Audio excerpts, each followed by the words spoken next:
Hello students, this is your physical education teacher Llewellyn Pinto, and today we are going to learn the chapter of volleyball, chapter number 14, standard 10. So what is volleyball? We will look into it. It's a ball game as everyone knows, but we will look into the history, the skills and how it is played, the equipments used and the ground dimensions of the volleyball game.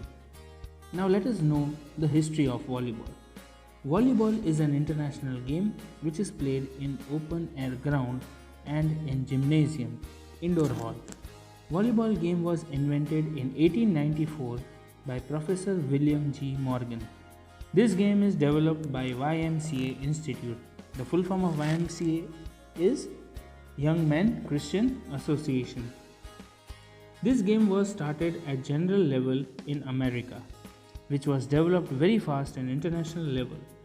During Berlin Olympic, demonstration of game was organized in 1936. This game was officially included in Olympic Games at Tokyo, Japan in 1964. The volleyball game was started in India by YMCA. National Volleyball Federation was formed in 1950. Asian Volleyball Federation was established in 1954. First Asian Volleyball Championship was held in Tokyo, Japan in 1955.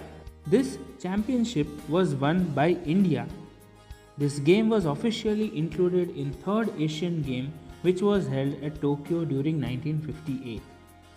Volleyball is also very much popular among boys and girls in Gujarat state. Various competitions are organized in cities and rural areas. Now we will look out to the ground.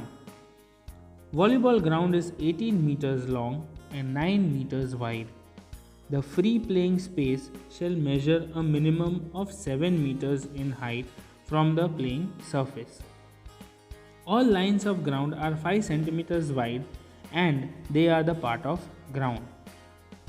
5 centimeters wide line in the center of court divides the playing court into two equal parts is called center line.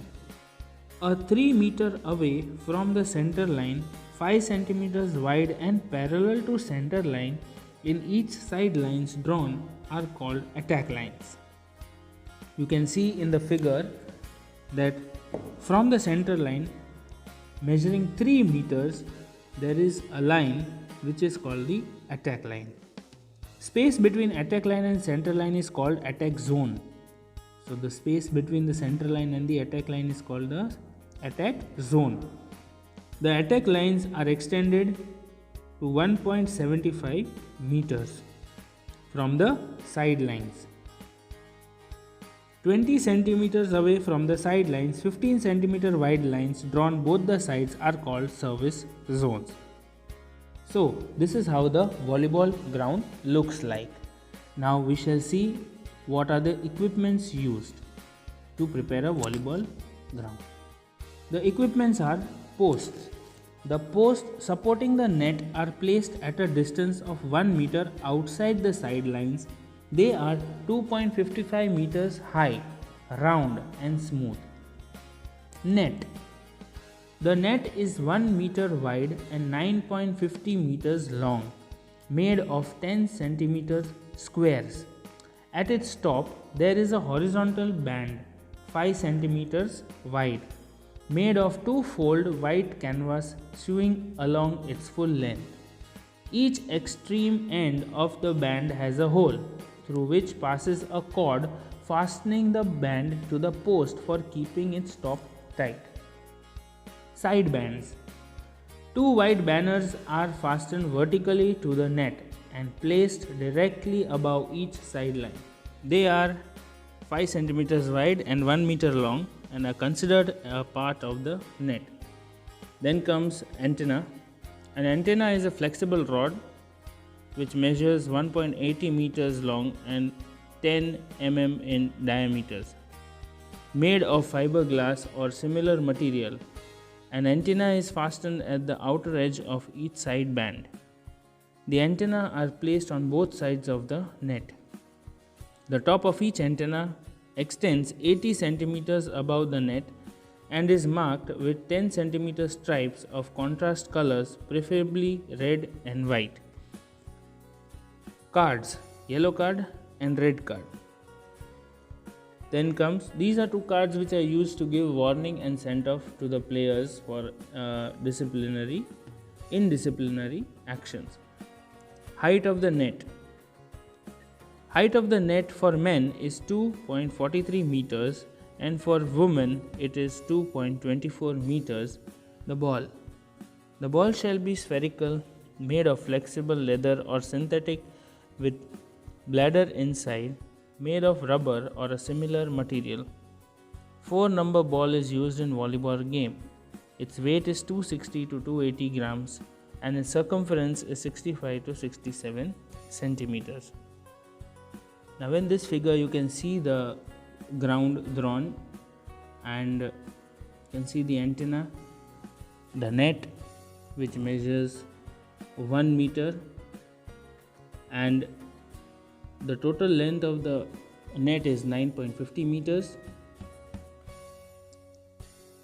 Then comes the pole, that is 2.43 meters and 2.24 meters for the girls and boys. Then comes the ball.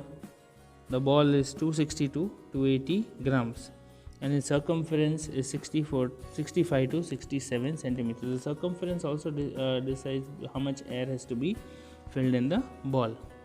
Now comes the skills. What type of skills are used in the volleyball game? So first is the service, by which the game starts. So outside of end lines of one's own court, a player tosses the ball up with one hand and sends it over the net to the opposite side court by hitting the ball with fist or any part of hand is called service. Now there are different types of services. The types are simple service, that is underhand service. As you can see in the figure, a right-handed player puts his left leg forward, tossing the ball near waist with left hand and swinging right hand backward to forward, and hits the ball with base of palm of that hand and sends it from over the net to opposite side. So this is the simple service and it's also called a underhand service. Then comes side arm service. Side arm service, right-handed player puts left foot forward, left shoulder should be in the direction of the net, and in this position he tosses the ball up to his head level, and as the ball comes down he abducts right hand sidewards and hits the ball to send it over the net to the other side. Now this is the side arm service. Then comes the tennis service, the third one, or it is also known as the overhead service. Right-handed player tosses the ball higher than the level of his head by left hand, then he extends his right hand upwards and behind the head, and as the ball comes down to his head level, he quickly smashes with the right hand forward and with the palm of his right hand sends it over the net to the opposite side. So this is known as the overhead service. And students, you need to remember that after doing the service, the ball has to cross the net, falling in the opponent's path. Then comes floating service. In this service, position of the body will be same as tennis service or the overhead service. But while hitting the ball, force should be given at the center of the ball to send it to the opposite court. After hitting the ball, immediately hand should be pulled back. Force should be less so that there should not be any rotation in the ball. So this is also known as the floating service. Then one more service is there, that is jump and tennis service. It's not mentioned over here, but yes, most of the international players also use this technique. When the ball is tossed in the air, the player moves ahead, jumps in the air, and then smashes the ball to put it over the net and in the opponent's court. So this also gives speed and the ball drops in the opponent's court to score a point. The second skill is the passing. Now students, one more thing we need to know, that in a professional volleyball game, passing technique is used and is very effective. The reason is you get 3 chances to keep the ball in your court. On the third chance, the ball has to be delivered to the opponent's court. So in this way you can set the ball to get a point, and it is more effective, and most of the international players and professionally this technique is used of passing. So passing, after receiving the ball from the opponent's side, a player passes it to other player of his own team or sends to opposite side for both hands is called passing. Now the following types are two-hand underhand pass. As you can see in the figure, during play, ball coming from opposite side below the waist level, this type of passing skill is used. In this pass, player keeps the ball side leg forward. Both the legs are slightly bent from the knees and keeps both legs slightly open. Then bends palm over it. Now keep both hands straight and bend at the elbows. Then take hands towards the ball and hit by forearms of both hands and send it to the teammate or opposite side. Now students, here the procedure is given how we need to take the underhand or receive a pass with two-hand underhand pass. Now as you know that when the opponent serves the ball or passes the ball towards the opponent's court, then to receive the ball, this is a effective passing technique which can lift the ball which is coming under the waistline, and it is lifted with the forearms of both the hands. The second one is a two-hand overhead pass. When ball comes over the height of head, now the term over here only is given that overhead pass. So the ball also which comes over the head, it has to be passed in that particular way. So this type of passing is used. In this passing, player keeps both legs slightly apart, bending from the knees. Waist is straight. Thumbs are towards the body and fingers are sidewards. Distance between fingers should be more than palm. When ball comes near the forehead, play with fingers of both the hands and send to his teammates or opposite side. So students, it is more of cushioning the ball which is coming from the opponent half, because the force used or the skill used to change direction or to smash the ball, then these techniques do help in absorbing the force. The first thing is to absorb the force of the ball which is delivered to you. So the knees are bent to absorb the force and to give a cushioning style, so that the force is absorbed. Then comes lifting or setup. In volleyball game, when ball is set fairly high and close to the net for smashing is called lifting. Following are the types of lifting. Now this is a simple play or a skill, you can say, which is used in passing so that your own player can smash the ball, or he makes it more convenient for your own player to score a point by smashing the ball in the opponent's court. So simple setup. In this type of setup, player lifts the ball between him and smasher 25 centimeters to 35 centimeters high over the net. Then smasher takes 1 or 2 steps towards net and jumps to hit the ball forcefully to send it to the opposite side. Then comes high setup.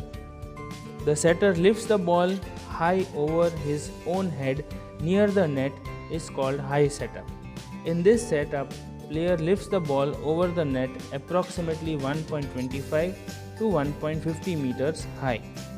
Then comes low setup. To get control over smashing and for fast play, low setup is useful. Player lifts the ball above 15 to 20 centimeters over the net. Then comes long setup. Player lifts the ball from one pole to another pole and smasher hits the ball over the net and sends to the opposite side. Then comes back setup. As a part of tactic, a player lifts the ball and sends it to his backside, where smasher hits the ball to send it to the opposite side. So now these skills are very useful in the volleyball game. Now simple setup or high setup, as we know, or low setup, it also depends on the height of your partner or your colleague player, because if the height of your colleague player is if he is tall, then you need to set the ball a little bit higher, and if the height of your colleague player is short, then you need to set up the ball for him a little bit lower. And even to make a quicker smash, you can set up the ball as low setup. Then, as we were talking about the long setup, so from one pole to another, this is a tactic which is used so that the between player who is ready to smash the ball doesn't smash, but the far end of the ground, a player who is already ready to smash the ball, so the ball is delivered from one end to the other. That is called a long setup. And the back setup is, instead of passing the ball forward to your own player, which is the long setup, the ball is delivered backwards for the player who is standing behind the lifter, so that he can smash the ball. So it is a diversion which is used to score a point, and it is very beneficial and effective in the game of volleyball. Now, as we know, children, after the setup or after a lifting, then the next thing is to score a point. So it can be done. This is the most effective means of play, which is smashing. It means hitting the ball by one hand from over the net in opponent's court forcefully is called smashing. For smashing, player takes off by two methods. Long leg takeoff. Player runs and takes jump with one leg forcefully, makes an arch of body and brings strong hand forward from backward to hit the ball which is set over the net is called one leg takeoff. So in this, only one leg is used, for example in long jump, when you run and come and then you take a leap or you take a jump with one leg. So in the same way, the smasher takes two steps and uses his one leg to take a jump. Then comes the two leg takeoff. Player runs and takes jump with two legs, makes an arc of the body and bring strong hand forward from backside to hit the ball which is set over the net is called two leg takeoff. Now this arch of the body is very important to understand, because as you can take an arch backwards to the body, the more force you can apply on the ball and the smash is more faster and effective, whereas the opponent cannot receive the smashing and the point is scored. And students, you can see it in the figure over here, one leg takeoff and two leg takeoff, while the player is smashing the ball to the opponent's court, and how after the smashing is done, how the balance is maintained of the body. Then comes the rules of the game. So every game has rules. You have to abide by the rules and you need to follow them, and accordingly the game is planned and it is played. So the rules of the game: point and set. How the game is played. So the team that scores 25 points with difference of 2 points first will be declared winner, except fifth set. If scores are equal at 24 to 24 points, the game shall continue till the lead of 2 points is achieved by a team. For example, 26-24, then 27-25. So if there is equal or a tie during the set, if it is 24-24, then it will become either the team has to score 2 points, like 25 and 26, or 2 points when you score, then you can, it is like an advantage, and then you take the winning point, like in table tennis. So this is a better way to understand how it is to be scored to win the set. In best of 5 sets, team which wins 3 sets is declared winner. Then in case of a 2-2 tie in each set, the deciding 5th set is played up to 15 points with a minimum lead of 2 points. If both the teams score 14 points each, then the game shall continue till the lead of 2 points is achieved. So again, if it is a tie, then till the 2 points, continuous 2 points, if a team scores, then till that is not scored, it is not called a winner. So it has to be, again, for example, it is given 16-14 and 17-15. So the 2 points difference is there. So continuously you need to take 2 points to win the set. In the deciding set, when any team scores 8 points, the count is changed. Then service. The first service of the first set as well as that of the deciding 5th set is executed by the team is determined by the toss. The first set and 5th set is determined by the toss. The other sets will be started with the service of the team that did not serve first in the previous set. So the first set also you require a toss, and the 5th set also. If it is a tie, then for the 5th set also you require a toss. Then comes the player must follow the service order recorded on the lineup sheet. So according to the lineup sheet, the service order is given, so that way only you need to follow the pattern of service. The server must hit the ball within 8 seconds after the whistle for service. When the referee blows the whistle for the service, and within 8 seconds the server has to serve the ball. The ball shall be hit for service after being tossed. So the ball compulsory has to be tossed in the air to hit. If it is not tossed and it is hit with the ball in the palm, in the opposite palm, then it is a foul.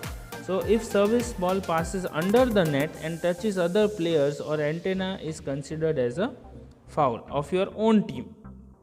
Player means touches other players or antenna is considered as a foul. Then if server touches end line, it is considered as foul. So see here also, if your leg touches the service line, the end line, then also it is a foul. Then playing the ball. The team is entitled to maximum of 3 hits except blocking for returning the ball from over the net to the opponent court. A player cannot hit the ball twice consecutively. Then when 2 or 3 teammates touch the ball simultaneously, it is counted as 2 or 3 hits with the exception of blocking. When 2 opponents touch the ball simultaneously over the net and the ball remains in play, the team receives the ball and entitled to another 3 hits.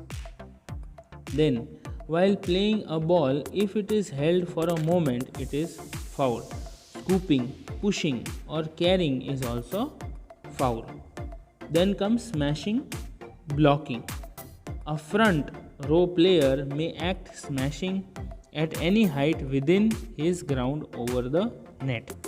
A back row player cannot smash over the net from attack zone. Then a back row player can hit the ball at any height from behind the attack line and may land in the attack zone. Fourth one, a player cannot touch the ball in the opponent's space over the net. The players who have touched the ball during the block, they can play ball once again and it will be considered as first touch. So after doing the block, the player can again receive the ball. During block, the ball cannot be played in the opponent's space over the net. After a block contact, a team is entitled to 3 hits to return the ball. So the 3 hits means those 3 passes which we can do in our own ground. When the ball goes out due to the block is foul. Blocking the opponent's service is also a foul. So blocking the opponent's service is a foul. Then faults at the net. Now there is a net, so that is an obstruction, okay, which is dividing the 2 courts. So there are also the faults at the net. If ball touches the antenna or net outside the antenna is a foul. If player touches the net while playing the game, it is also a foul. So during the game you cannot touch the net. If player of both the teams touch the net simultaneously, then team which has served will serve again. No team will get points. So no teams will get point, but the team who is doing the service will get the service again. During play, crosses the center line is a foul. Now during the play also, when your player crosses the center line, it happens by mistake, maybe you slide or you try to take the ball and you cross the opponent's you cross the center line, then also it is a foul. Then comes position of players and rotation. So at the moment the ball is hit by the server, each team must be positioned within its own court in the rotation order. So the rotation is, first of all, we need to remember, is in a clockwise position. So at the moment the ball is hit by the server, each team must be positioned within its own court in the rotation order. The three players nearer to the net are front row players and other three are back row players. So the first three players, there are total 6 players who are playing in the game. So the first 3 players are the front row players and the back 3 players are known as the back row players. Then after the service hit, the player may move around and occupy any position in their court. So now see, this is also a very different technique, which we can say a tactic used, like when the service is done. Okay, after the service is hit, when the player hits the opponent player hits the service, then what our players can do? Can interchange positions. Okay, they can interchange position. And see now what happens. See, when there is service change, the player of servicing team shall rotate their position clockwise. So when there is service change, it has to be clockwise in position. The moving chain has to be in clockwise position. Then the team commits a positional fault. Now we were talking about position, okay, and there can be a changing in position during a service. So now when a fault is committed over there, if any player is not in his/her correct position at the moment the ball is hit by the server. So now when the server hits the ball, then he takes the service, and that time again when they don't come back to their own position, then it is a fault. Then 6th one, if team commits a positional fault, it loses the rally and player's position must be rectified. Then again when that fault is committed, positional fault, then the rally is stopped, it loses its rally and the player's position must be rectified to the referee. Then comes substitution. Each team may substitute maximum of 6 players per set. 1 or more players may be substituted at the same time within the same request. A substitute player may enter the game in place of a player of the starting lineup, but only once per set, and he/she can only be substituted by the same starting player. After the legal substitution is over, in place of injured player, any player of team consisting of 12 players may enter in play. When a team has made an illegal substitution, they lose the rally and substitution must be rectified. Then, if points are scored by the team at fault, they will be cancelled. After the legal substitution is over, when main referee disqualifies any player and removes from the play, and if team is incomplete, it shall lose set. Timeout and intervals. This is also a tactic which is used and in the rules of the game, that a team can use timeouts and how many intervals are there. So timeouts and intervals. When the ball is dead, coach or captain may ask for timeout. Each team may ask maximum for 2 timeouts. All timeouts will last for 30 seconds. During all timeouts, the player must go to free zone. If serious accident occurs to any player while the ball is in play, the referee must stop the game immediately and then rally is being replayed. If an injured player cannot be substituted legally, then the player is given a 3-minute recovery time. If the player does not prepare to play in stipulated time, then his team will be declared as an incomplete one. An interval time between two sets is of 3 minutes. During this time, the teams shall have to change of courts and give rotation order of the teams to the scorer. So that rotation order also has to be given to the scorer. If the deciding set, once the leading team reaches 8 points, the team shall change court immediately without changing the position of the players. Then comes the most important person in the game, the libero player. This is a special designated player, is known as the libero player. So what is a libero player and what is his role in the volleyball game, that we will understand. One libero player may be designated from the list of 12 players. So from the list of 12 players, one player is designated as a libero player. The libero player has to wear a uniform which has a different color and designs from the rest of team players. So when see, now this particular player has a different even a different kit, a different jersey, different color design jersey or a uniform, and he has to be designated. So in this way he is designated as a libero player. With prior permission of the referee, injured libero player can be substituted, but he cannot be replaced again for rest of the match. He can be substituted, but he cannot be replaced again for the rest of the match. Then libero cannot act as a team captain. So libero player also cannot act as a team captain. Then the libero player may enter or leave the court from the designated place by taking permission from referee before the parley starts or when the ball is not in play. Then libero cannot serve, block or smash. So now see, this is also a very important point, that the libero player, as he has special designation, now he cannot serve, he cannot block and he cannot smash. So his basic thing is to defend, only to receive the ball and set. Okay, he cannot smash, he cannot block and he cannot serve. So these three skills which you have to perform, that he cannot perform in the game. Then misconduct. What is a misconduct? A foul, maybe reckless, maybe careless, maybe intentional. Okay, this is a misconduct done by a player or a coach, by anybody. So we need to understand what is a misconduct.